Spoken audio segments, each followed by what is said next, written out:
Welcome to Two Millennials and Mom, where we bring you engaging conversations and respectful disagreement across the social spectrum. Injected with the quirks of everyday life. Curl up as we navigate the complexities of this modern world with all the humor and warmth we can muster. And the occasional gentle ribbing. We're glad you're here. Happy listening. I genuinely believe that technology should be used to help us. I personally love efficiency. I love systems that work by saving time and reducing friction and frustration.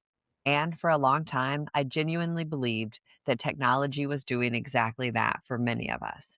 At least those of us with iPhones. Sorry, all of you green bubble users. But somewhere along the way, it stopped feeling like a tool and started feeling like, oh wait, everything became so heavy. I noticed how often I was reaching for my phone automatically, not even because I wanted to, just because my hand apparently knows where it lives. How tired I felt at the end of the day, and how little of that time actually felt well spent. Because my phone was always there. It was ready to be used, judging me silently from across the room if I left it somewhere. And all of that supposed use and entertainment sent me down a rabbit hole that led to a Finnish teacher who helps people reset their relationship with their phones in just 10 days. What I liked about this approach is that it's not anti-technology, it's pro-intention. And if technology is really meant to make our lives better, then we owe it to ourselves to ask whether it's doing that right now. And once you start asking that question, you also have to ask who's really in control. That's what gets me. These are supposed to be tools I can use to be better, but sometimes I feel like it's the other way around, like I'm the one being used. On the surface, it looks like personal choice. We download the apps, we enable the notifications. We're the ones who reach for our phones, repeatedly, enthusiastically, even while sometimes saying, I should really stop doing this. And the more you look at how these systems are built, the harder it is to pretend this is solely about discipline or willpower. These tools are being engineered to capture attention, designed to encourage constant engagement, intended to keep us reacting instead of deciding. As an analyzer myself, that makes it easy to get stuck in that paralysis by analysis state, with more and more information constantly flooding in.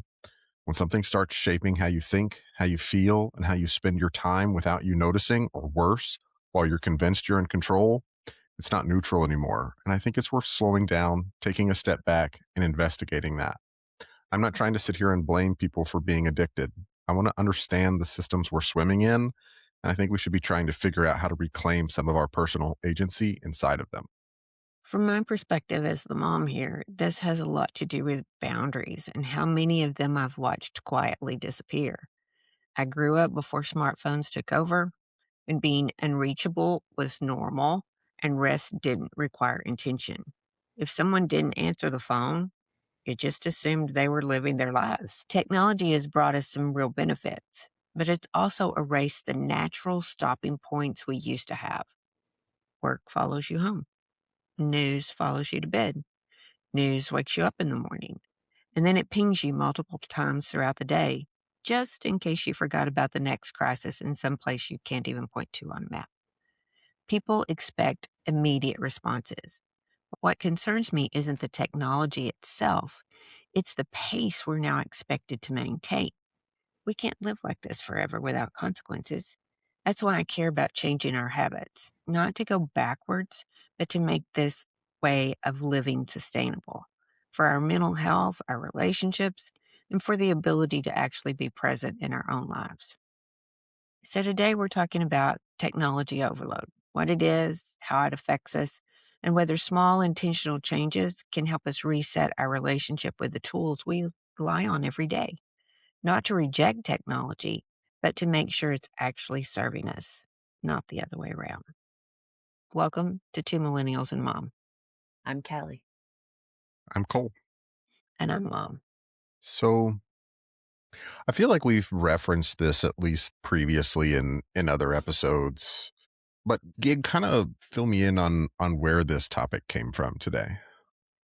Well, I think it has to do with the fact that we have referenced it on several occasions. I think that our whole society, primarily our whole society, is constantly picking up their phones. I mean, When is the last time you had dinner with somebody or a meal with somebody where one of you didn't pick up your phone? And we're all guilty of it. I think that Cole, you have on this podcast mentions on several occasions, we are being inundated with information from all angles, all hours of the day about stuff that we really care about and stuff that we don't. More and more and more. It's drinking from a fire hose.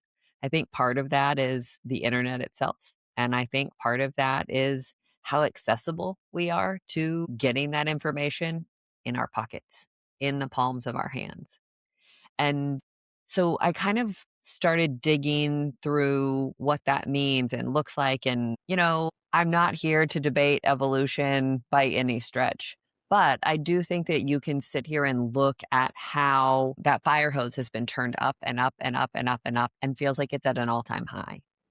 And I'm curious if our brains are even capable of handling that, of managing that. Mom and I were sitting here the other day talking, and she was like, I just can't remember the name of that. And I was like, do you really think that our brains have enough room to remember all of the stuff that we're putting in them? I don't think that that's a specific to you problem. I don't think that that's as we each grow older, we just can't remember everything anymore. Do I think that that has a stage in this? Yes, absolutely. But I think that we are just constantly inundated over capacity, over what our brains can even process and make sense of and register.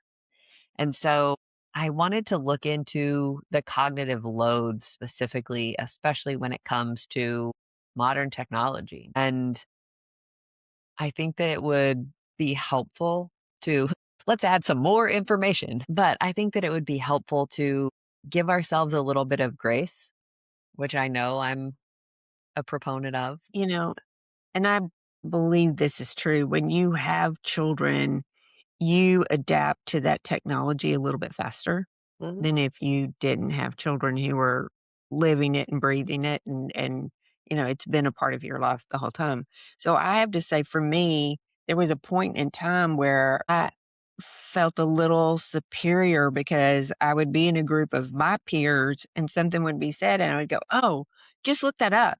And I was really proud that I was automatically going to my phone and to the internet and getting information. And like I said, I felt a little superior to people who didn't reach out that way. And now I kind of feel like it's hard to live without that. Mhm. Yeah. It's interesting that you talk about like the overload aspect of things. I was listening, I can't remember where exactly I heard it the other day, but somebody mentioned something called Dunbar's number. Have either of you heard of this? No. It's basically like the number of people that you can store in your brain. And it's like meaningful relationships from like 5 close loved ones to 150 people that you actually know. And Dunbar's number is like 1,500 faces that you can store in your brain as like acquaintance level connections. Interesting. And we are well beyond that with the number of people we're interacting with online. I mean, 1,500 followers on any platform is virtually nothing. Yeah. Small potatoes. Cole, you talk about the followers, but even with that, we're not really looking at their faces and recognizing them as an individual. We're recognizing their comment at the time. So Yeah. even if you don't have 1,500 followers or you do, you don't know those people. It's not even to the acquaintance level. It's It's very Sure. just, shallow. yeah, it's just followers. Some who may never even interact with you. So Yeah. So kind of jumping off of Cole, does when you're talking about Dunbar's number, does every person have a specific number and it varies person to person, or is it generally people are this Yeah, or that? that's just kind of like a general rule of thumb. Obviously, everybody's a little bit different. Some people may have more, some people may have less. That's just kind of like the limit that their research suggested. It makes me think of Mom, you talked about dogs the other day who can remember and recognize up to like 300 words. I think it was like 314 words. And I Mhm. suspect it's very similar for us with all of those faces and things. Like, I think that it is like a muscle. The more you use it, the more you work it out. I'm in sales, and so I've got clients, and so I can sit here and tell you about their setups and what they're doing and where they are in town and what they had last and what their frustrations are. But it took some time to develop that, to start registering all of those things. And now I could just rattle them off. Oh, that's so and so, and that's this. And I drive down the street and look at things differently. And I think that I think that you can improve those skills, your memory, but I do think that we have to give ourselves a little bit of grace here in that your brain's got a limited processing capacity. It can't just keep going. I'm sitting here thinking about people who hold their breath underwater. I can do it for 15 seconds, no problem. Can I do it for 2.5 minutes? Heck no. But Yeah. there are people that can, but they practice that and they work at that and they've got safeguards in place in case they can't. And so I think that we've got to remember that our brains are only as good as we stretch them to be. Well, and I'm sitting here thinking that if you're thinking about your clients and the specifics to each of those individual clients, but you're getting inundated from tweets and comments and followers, there's less capacity for you to focus on those because of all of those interruptions that are going on at the same time. Oh, yeah. Yeah. For my other like hardware junkies, think of it like RAM for your computer, random access memory. Yeah. And you install sticks of RAM onto your motherboard, and there's a limit there. Now, our brains are a little bit different. Like Callie talks about, we can upgrade our internal RAM by working that muscle, just like working out, just like doing push-ups, bench press, skull crushers, whatever you want to call it, to expand that memory. Regardless, there's still a limit. You can only get so strong, and you can also overwork yourself. And eventually you have not only diminishing returns, but it starts to work in the opposite direction where it starts to break that muscle down. And affects other things Yeah. from your sleep to your personal interactions to just your everyday peace. Yeah. Yeah. I mean, I think that once you start putting into place all of the disruptions, especially that your phone causes, we've Mhm. got to give credence to the fact that those interruptions change your focus and even your ability to recover. I mean, you could be sitting here working on holding your breath or doing all of these push ups in one fell swoop. But if somebody says, "Hey, Cole, let me ask you a quick question," and you have to go, oh, you don't get to start accumulating your time, right? Oh, Yeah. And so we've got to start paying attention to those interruptions and giving credence to how disruptive they are to our brains and the recovery efforts of that to even get back on task after I've dealt with that disruption. I'm just thinking if you're sitting there trying to hold your breath and your phone is pinging the whole time, you're not concentrating on holding your breath. Right. There's just no way that you can. Your brain is going to be too curious to know what else is going on there. And I think we check our phones more than we realize. I mean, I have two friends that if you go anywhere with them, whether you're sitting in your living room visiting or you're at dinner with them out somewhere, they literally check their phones the whole time. You don't ever see it in their pocket, put away. There's just no block of time there that they aren't on their phones. And I don't even think they know it. I don't think they recognize it at all. And so it's really interesting to just think about how many times do we check it?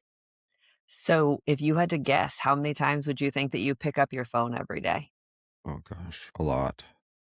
Yeah. I mean, I've never counted it, but I'm sure it's way more than what I think. Because, I mean, you look at it. You get bored, you check your phone. You're sitting in line, you check your phone. You're waiting for a call, you check your phone. Give me something to do right now while I'm bored, please. Yeah. Yes. And so we're looking at it all the freaking time. And we suck at being bored. More so now than ever before. So I'm going to totally put myself on blast here. This is me being vulnerable, so be nice. But I just went and looked at mine, how many times I average pick up my phone per day. Want to guess? I want to know where you found that first. You can do it in your settings, in your screen time, and then you can look at individual things like your averages. Now, I'm just going to say I think yours is going to be more than mine. Okay. it Also, under- remember, I am on my phone for work Yeah. all day long, every day. Is it under 1,000? Yes. Yes. God, yes. Oh, my goodness. Okay. I was going to guess about 600. Oh, no, I'm not that bad, y'all. So I average over the course of a week about 125 times a day. That's pretty good. That Uh, surprises me too. I mean, but let's do some math on that. Let's say on average, I'm awake for 17 hours a day. If I'm going to, that's almost once every 14 minutes. Yeah. That's a lot. I can't go 15 minutes without picking up my phone. That's crazy to me. Especially when we don't realize it. Yeah. Yeah. Although I do very much appreciate both of you guessing 600 to 1,000 times and me being way less than that. Progress, guys, progress. Yay. So do you want to talk about micro moments? Yeah, I mean, like Cole mentioned, sitting there, injecting your phone use into all of these, they're technically called micro moments. And so I pulled together a quick list of what would classify as a micro moment just for your regular everyday old person. So it's all of your transitions. So that could be reaching for your phone first thing when you wake up in the morning. That could be while you're standing in the bathroom brushing your teeth, waiting for your coffee to finish brewing, sitting on the edge of the bed while you're deciding what to wear, walking from the bedroom to the bathroom or the bedroom to the kitchen while you're waiting for your shower water to heat up. That's just before you've even left the house. All of those times are before you've even left the house to start your day.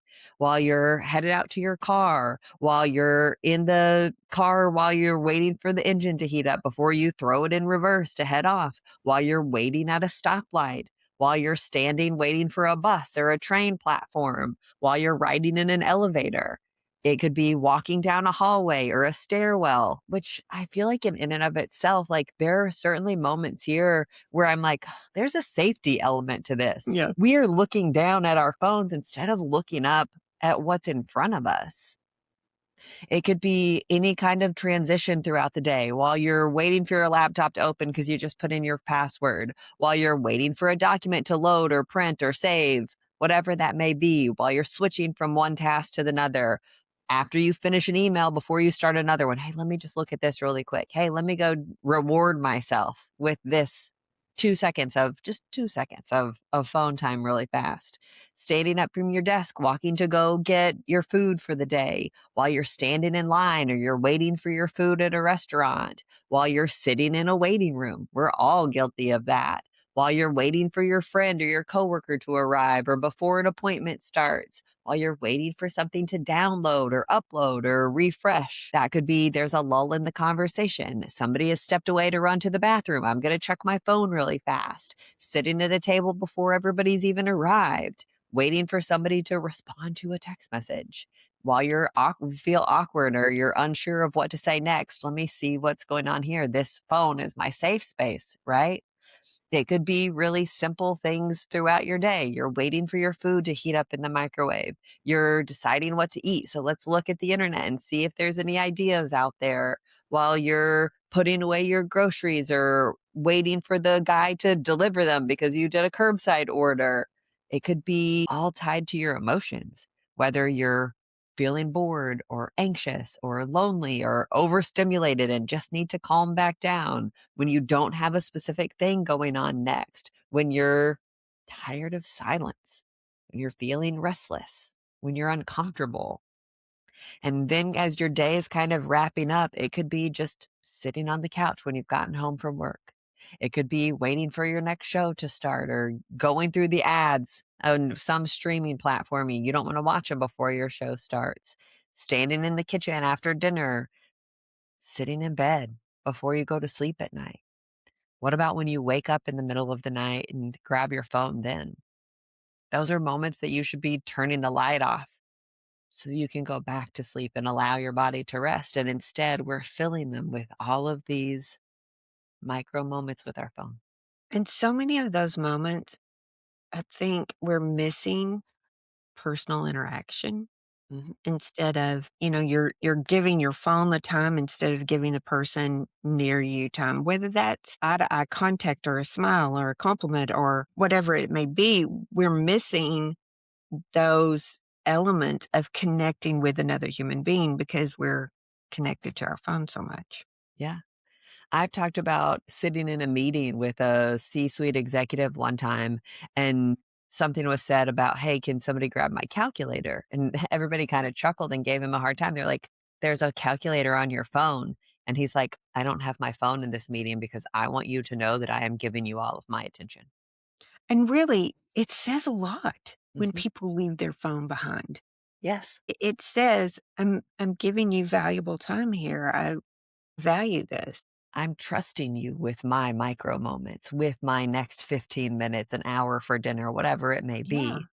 I'm doing this with you. But I think those micro moments really speak to dependency or addiction that we're Mhm. not even aware of. Yeah. Yeah. Yeah. And I think that's a really big part of it. And I'm sure that we'll get into this a little bit more later, but I have found myself more recently trying to separate myself from it intentionally. Like, if I'm going to sit down and have a meal, if I'm eating by myself, I'm listening to a podcast or watching something Yeah. on YouTube. But if there's a group of people that are sitting down at a table eating together, I'm going to try and remember to take my phone out of my pocket and not put it on the table. I'm going to go put it on the counter across the room Yeah. or go stick it in my office so that I'm not even tempted to interact with it so that I can try and interact with the people in front of me. And that's hard, but Yeah. it's like if you kind of set that up as a routine, hey, okay, I've got my dinner, set it on the table, take my hat off, take my phone, put it somewhere else. Just try and build that routine. I think it helps a lot. And because I'll even catch myself mid conversation, oh, I want to look that up. I don't have my phone. I Yeah. guess we'll have to find out later. Yeah. And that's okay. Yeah. Well, and there's research that's been done out there, and I can't quote it all exactly right now, but there's research that has been done about your lack of imagination because you're not sitting here contemplating the answer to whatever question that you wanted to look up really quick. You're Mhm. just going to find the answer. So, A, you don't retain the answer because it's just given to you. You didn't have to work for it. And B, you're not creatively thinking through or creatively thinking about what the answer could potentially be. You're just going to seek it out. Right. Like we're losing critical thinking skills because we're just going for the answers. I just read an article this week about teenagers and they're using AI so much that Mm, it is that critical thinking part that hey, I've got a problem with my best friend and I don't know how to address it.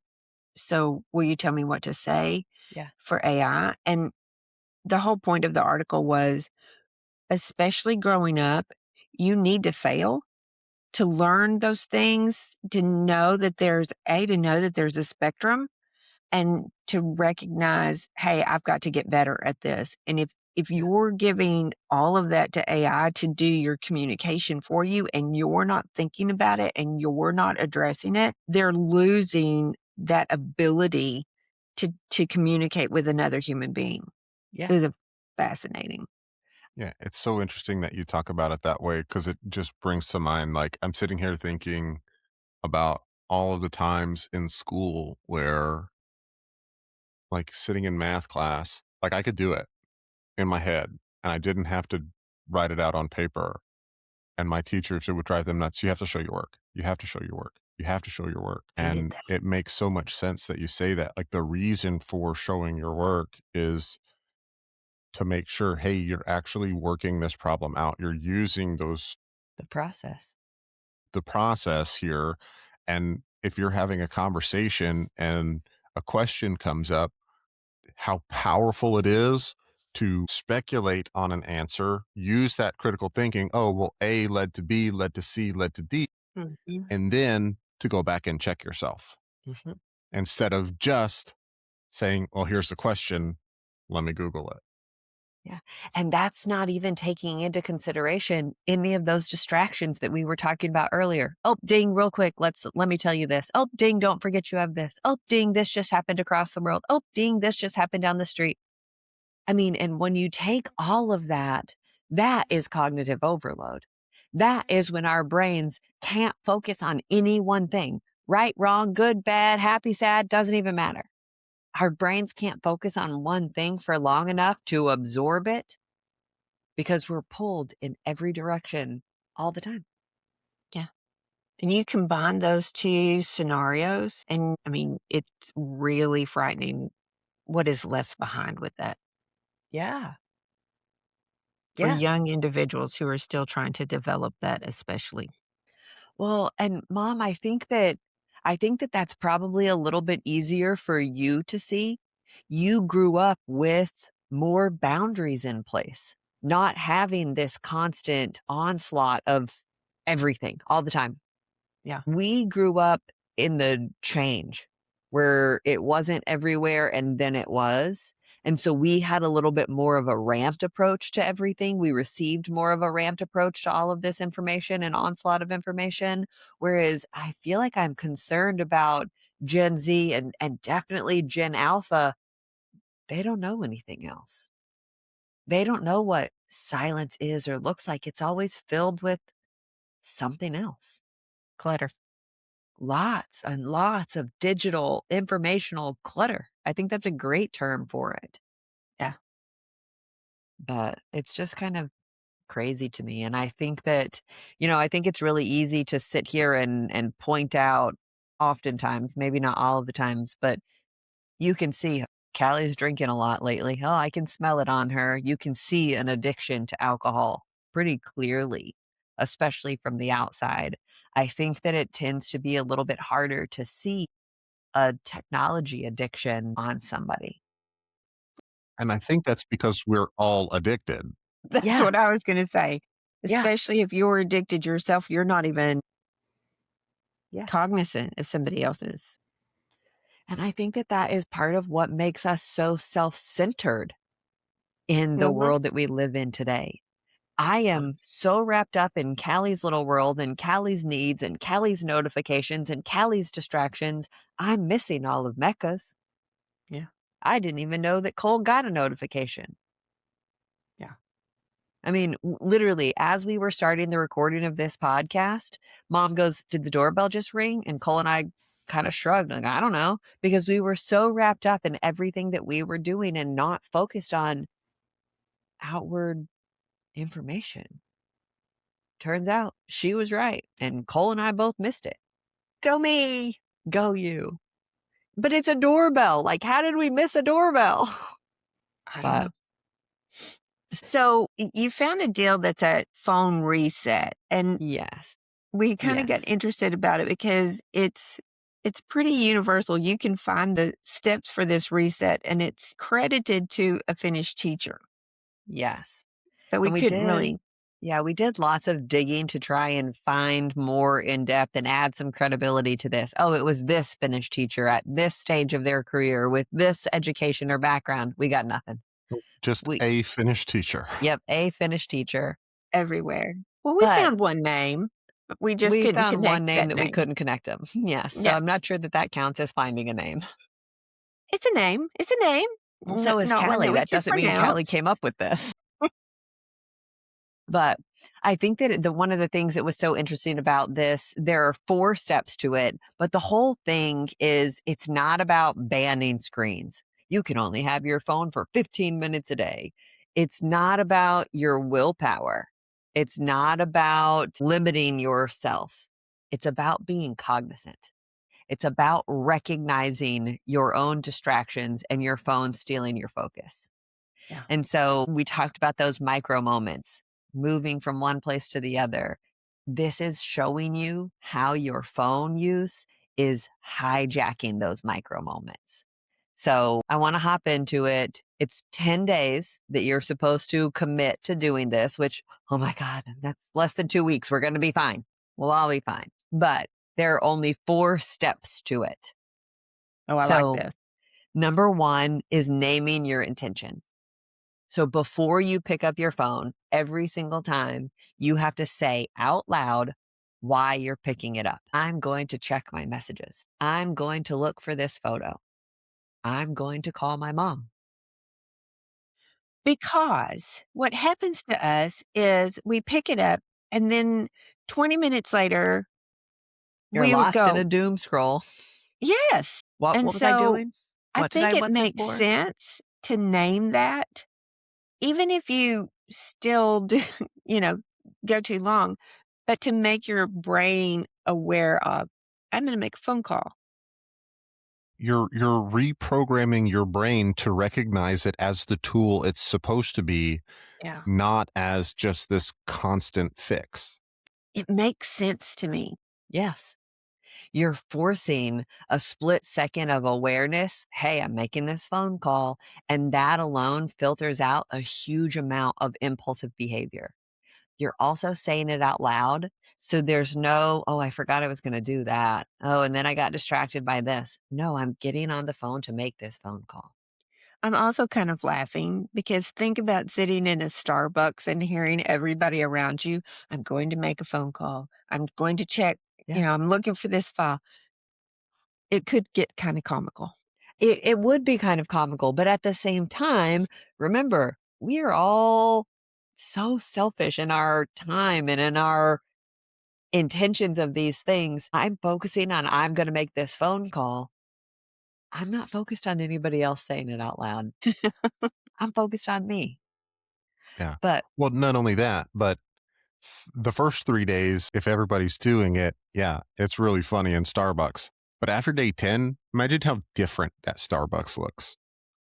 I mean, there might be conversations going on. yeah. Yeah. So you mentioned day 3, Cole. The study supposedly, again, we haven't found all of the research documentation, but the study suggests that mindless phone grabbing drops significantly. It showed that the brief moment of conscious awareness reduced impulsivity by 30 to 40%, both in labs and in real world settings. So instead of stopping yourself, you're just asking your brain, am I doing this on purpose? I think that it takes out and removes all of that mindless scrolling. And again, there's nothing in any of these rules that says, hey, you can't go and spend 20 minutes scrolling through Instagram. Right. You cannot get on TikTok. It is not about banning technology, but it's about doing it consciously, being cognizant that that is what your plan is, and then executing it. Intentionality. Yes. Yes. So that's day That's one or rule day number Rule 1. 1. Okay. Rule number 2 is the 10-second pause. So you've named your intention. I am going to make this phone call. And then you pick up your phone and you stare at it for 10 seconds. You don't unlock it. You don't read the notifications that are sitting on your screen waiting to be answered or viewed, whatever. You just stare at the black screen. Y'all, that's hard. It is hard. It is hard. And so that was the thing that surprised most people that were doing it. They didn't realize how often they were reaching for their phone without thinking about it. They just did it. Muscle So I memory. just counted 10 seconds. That's hard. That 10 seconds of nothingness exposes that you've created a habit of something that you're not intending to do. It makes the invisible visible. Again, it's not about resisting your phone. It's just about realizing how often you have the urge to pick it up when it may not even be necessary. I think everybody should celebrate when they can do 10 seconds of not doing anything with their phone in their hand. Can you imagine all of the high fives going around the Starbucks? I got my 10 seconds. Yeah, me too. But again, you're building that camaraderie instead of judgment. You're leading with that instead of judgment. How cool would that be? Okay. Rule number 3, remember there's only 4, so we can do this. Number 1, name your intention. Number 2, stare at it blankly for 10 seconds. Make sure that this is what you want to do and you're doing it intentionally. And number 3 is adding distance. I'm not talking about don't sleep with your phone in the same room. You need to go put it in the kitchen and plug it in there. 16 to 22 inches further away led to a 37% drop in the number of phone checks. That could be putting it in your back pocket instead of holding it in your hand, tossing it in your purse or your backpack instead of holding it in your hand. When proximity is there, it feeds the impulsivity. When your phone isn't right there, your brain decides to decide instead of react. And those tiny little pieces strengthen your own self-control. 37% by less than 2 feet. It's still in arm's length. You can still grab it. You can still answer the emergency call if it comes in. 16 to 22 inches. I want to even point out with that, I want you to think about how many people now carry their phone in their back pocket. Mm-hmm. I mean, we have a different way of, I don't want to say dressing, but maybe it is. I mean, I often think, oh, do I have a pocket to slide my phone in? Can I wear this because I'm going here? Do I have a pocket to slide my phone in? But I've just noticed how many people are carrying their phones in their back pocket. That didn't used to happen. Yeah. I mean, where I grew up, that was a skull can. Now it's an iPhone. Yeah. It could be an Android. You're right. A smartphone. I bought a new pair of jeans yesterday, and the buttons on the back pockets or the pockets have buttons on them, little flaps. And I was like, where am I going to put my phone? Yeah. It was a conscious thing that I was sitting there trying to solve a problem that I had created for myself. Yeah, Now, we do. like Cole, I am very consciously trying to leave my phone just on the charger while I go and do something else. I don't need it to sit down and eat dinner. Why do I have it here? It's really interesting how much you walk away and you're like, I don't have it on me. And then spend that 7 seconds in confusion or frustration and then move Well, on. and it's like, Cole, you said, you're sitting there and you're having a conversation and they go, oh, we need to look that. But are they critical things that we're looking up, or is it just, does it matter when Does John it Lennon matter? died or how Yeah. old he was or, How many critical conversations that we have to have a right then answer are we having over dinner? Exactly. Yeah. Exactly. Okay. What's step 4? Okay. Rule number 4 is no phones in transitions. That means don't get on it in elevators, not when you're sitting in the garage, not when you're walking down the hallway or up the stairs. All of those micro moments that we talked about earlier, skip them. Driving. For the What do you mean, love babe? of God. Y'all, I was driving home the other day. It's been so cold in Texas and everything has been covered in ice. And there was a man on the highway scrolling Instagram. And I just sat there going, what are you doing? How can I get away? Oh my gosh. I That's just scary. couldn't believe it. It was terrifying. You can believe it though. I mean, it is believable. It's We common. all have witnessed it. I mean, think about this. How many places have laws in place that say you should not have your phone in your hand? You should not be looking at your phone while you're driving.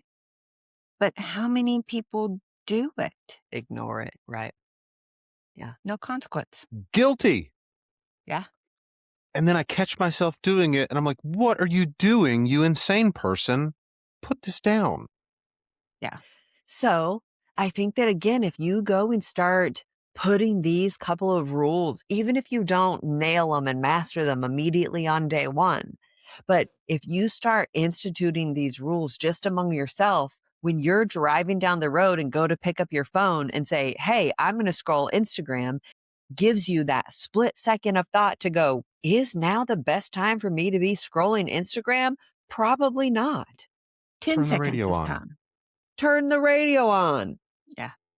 Okay. So state your intention. Give it 10 seconds.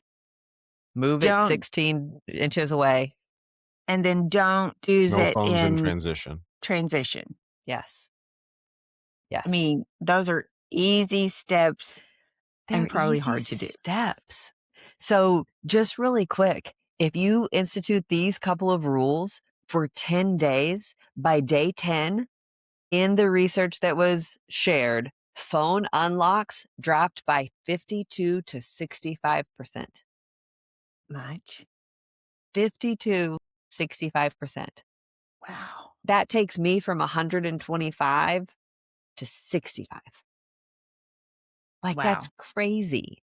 Focus improved, anxiety decreased, and self-control strengthened.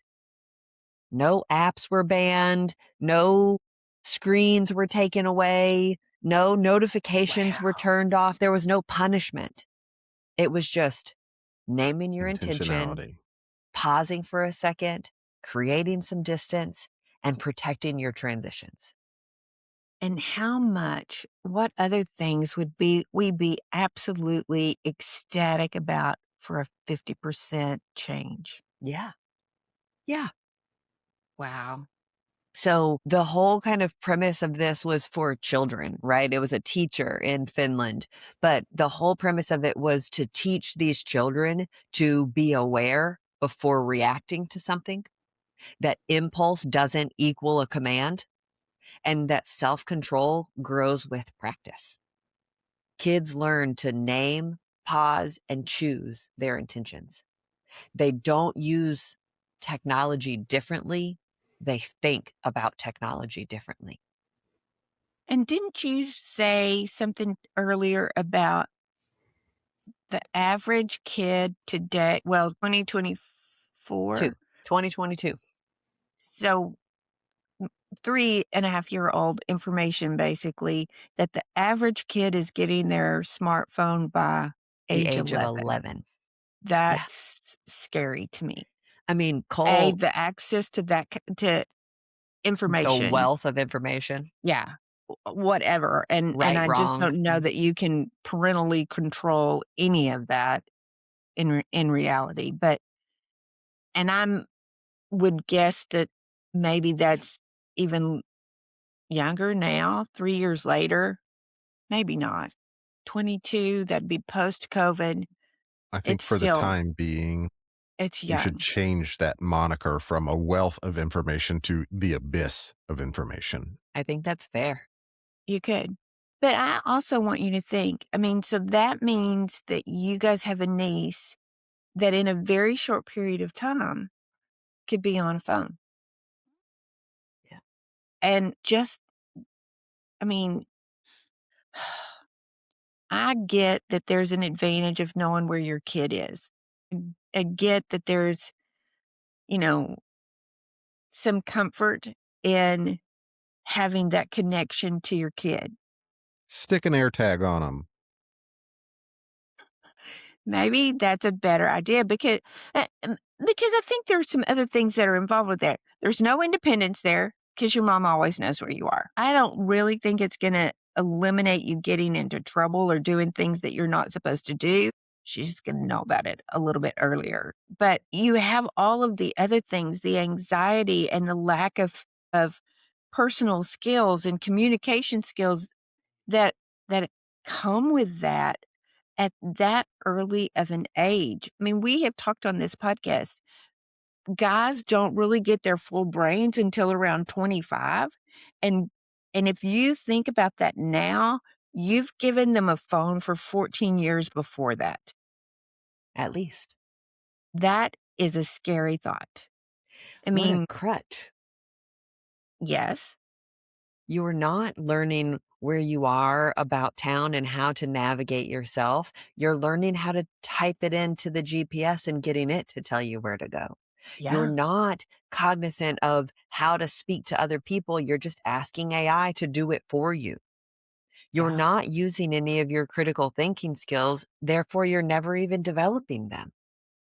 And you have that abyss of information that is interfering with every important fact that you need to know already. Yes.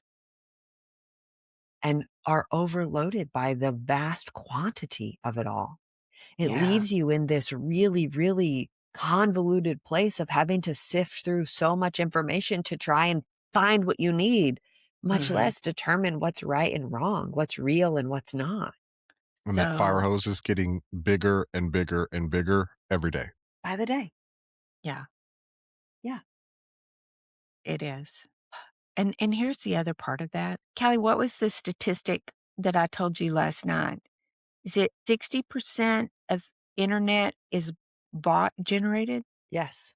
So you're not even getting valid information necessarily. You're just getting this massive influx of information, and we're Slop not giving is them the term that is being slop, used and for we're it right now. not giving kids the ability to function and determine what is slop and what isn't slop because they're not having those kinds of conversations.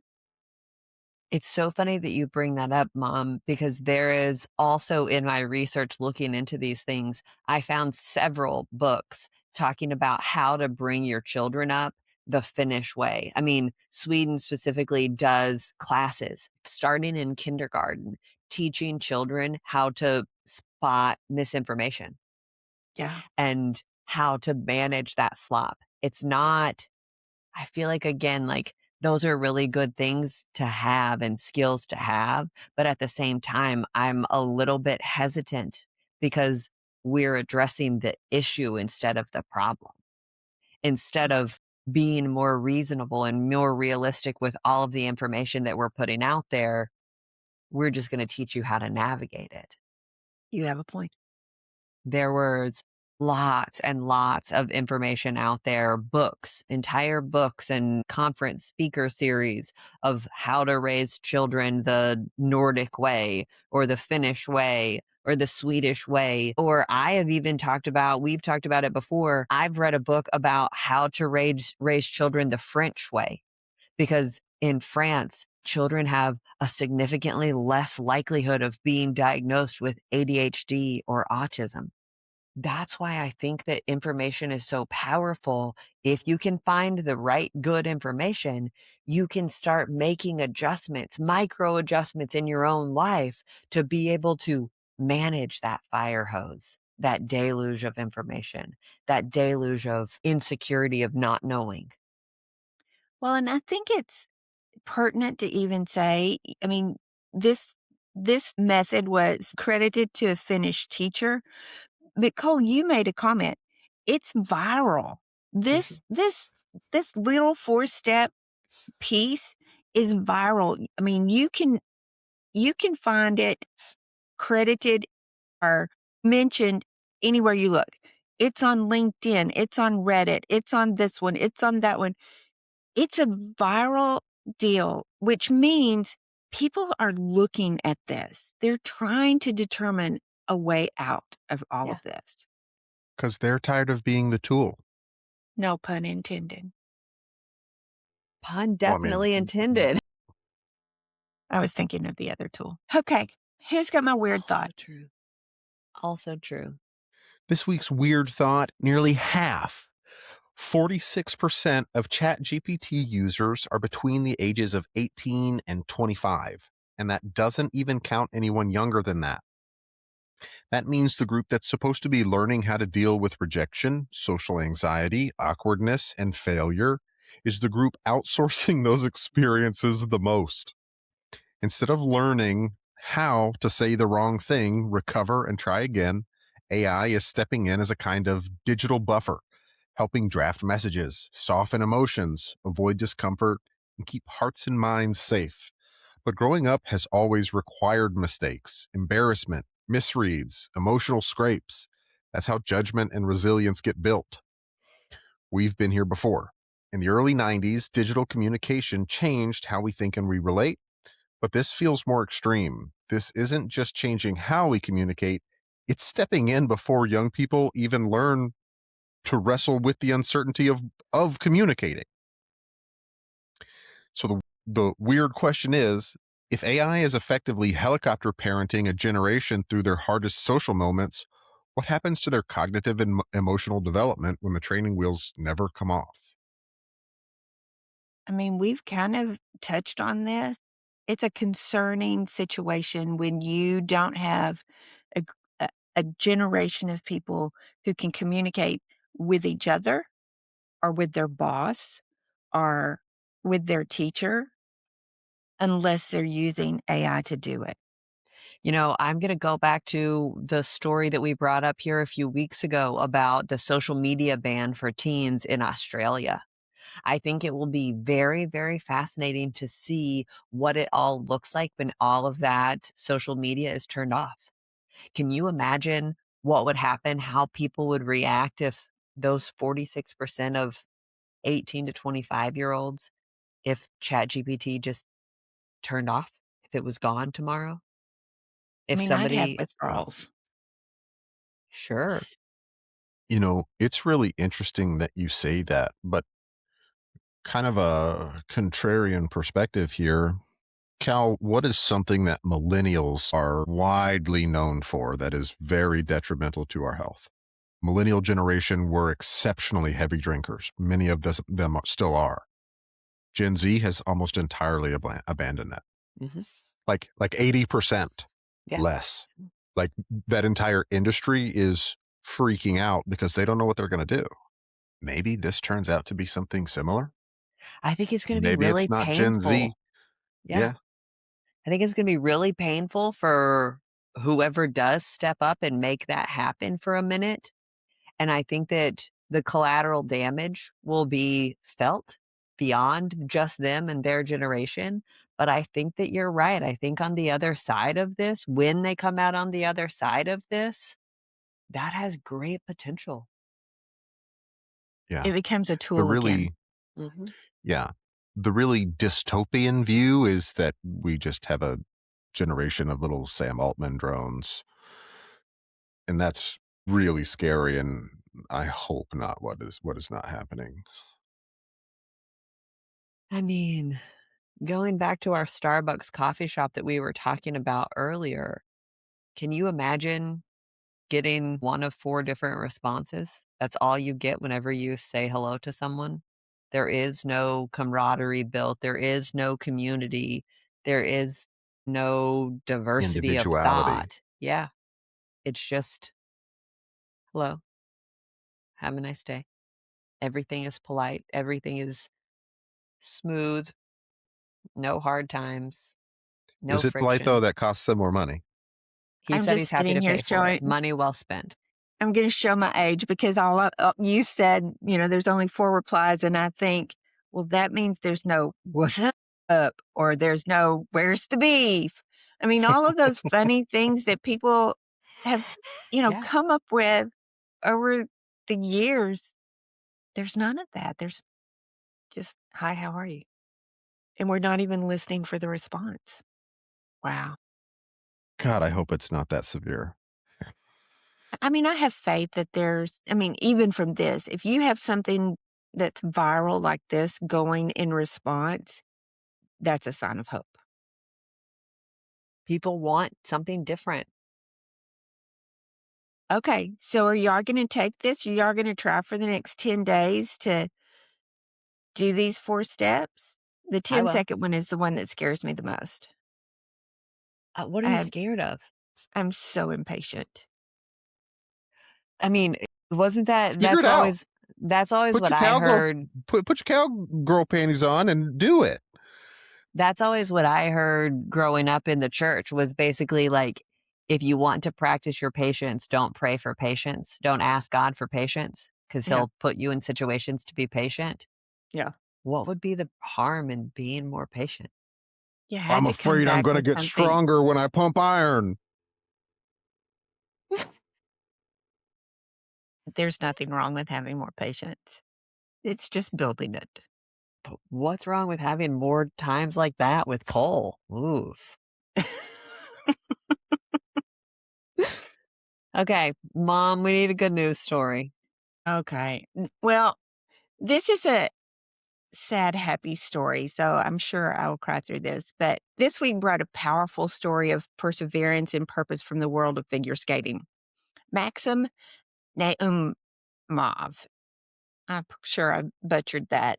Naumov is a 24-year-old U.S. skater, and he has earned a spot on the 26 U.S. Olympic team, a dream he shared with his parents since he was a young child on ice. So both of his parents were championship skaters and started him really, really young skating. And they had dreams of him going to the Olympics.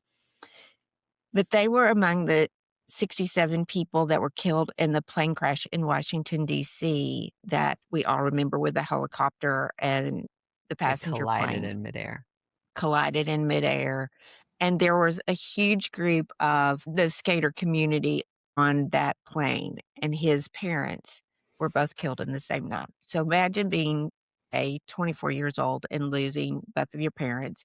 But then add to that, they were his mentors, they were his instructors, they were, I mean, everything. They ran a school that he worked at. So everything is different. So in the months that followed, he struggled real significantly with grief. And there were moments that he questioned whether he could even continue skating at all without the two people who had guided him since childhood. But rather than walk away, he found ways to honor their memory. He stepped into leadership at the youth academy that they'd helped to build, and he worked with young skaters that his parents had coached, learning to share the joy and encouragement and spirit that they once gave him. Slowly, the ice became more than just a place of pain. It became a ground of healing and purpose again. And the very sport his parents nurtured him in helped him pull out of that dark place. The determination that they instilled in him carried him forward through tough competitions, even after their passing. The journey culminated in the U.S. Figure Skating Championship, where Maxim delivered performances that earned him a place on the Olympic team. And the outcry. When he received the news, he expressed deep gratitude and said that he felt his parents with him, cheering him on in spirit. What makes this story such a meaningful story isn't just the achievement of a lifelong dream. It's the reminder that even from profound loss, purpose and connection can be found. His story shows how honoring those we love can give us the strength to keep moving forward, carrying their legacy with us. I cannot wait to watch him skate in the Olympics, to cheer him on and see him succeed I'm in excited honor for it. of his parents that meant so much to him. I mean, that's stamina and courage. Determination. Yeah. Way to go, So- Maxim. Keep it up. We're cheering for you. Yeah, we definitely are. Remember his name and cheer for him. I love you guys. Love you too.